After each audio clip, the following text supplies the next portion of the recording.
I picked up these lamps from Amazon and wanted to make a stand for them that was easy to adjust in multiple directions. I came up with a pretty simple solution. Stay tuned to see what I did.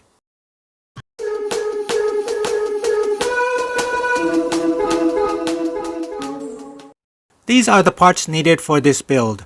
The parts list in the description specifies 4 T's, but 2 of the T's must be cut into snap-ons.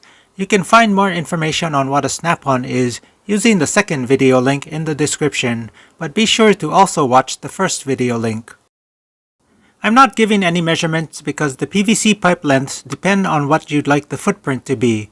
I wanted mine as small as possible, so where the joints are right next to each other, I usually cut the connecting pipe 2.5 inches long. You may need to adjust the length of the PVC pipe to accommodate things like a larger lamp that's heavier and won't be as stable with a small footprint.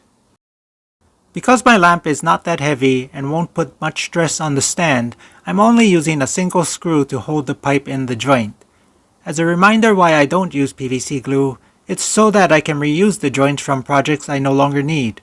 The joints are usually reusable for other projects and the savings can add up quickly.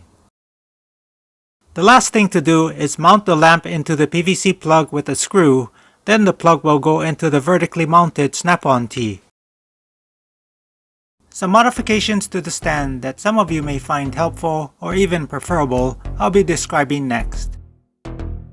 Instead of using an elbow with a length of PVC pipe to connect the front of the base, a simpler design uses a coupler instead of the elbows with no PVC pipe in between. Its usefulness depends on the given situation the stand will be used in. Cable management can be accomplished by running the cord into the top of the vertical PVC pipe and down to the lower section where an exit hole can be drilled for the power cord to exit. There's not a lot of cords to manage, so this modification is more a matter of personal preference. I'll be using this lamp in the next video, so watch for that. The sequence of videos may seem strange once you see the next video, because that's actually when I built this stand. This video was done afterwards to clarify the steps to building the stand, but I felt it was better to publish it sooner. This was an extremely simple project and very short video, but I hope you find this project useful for your lighting needs.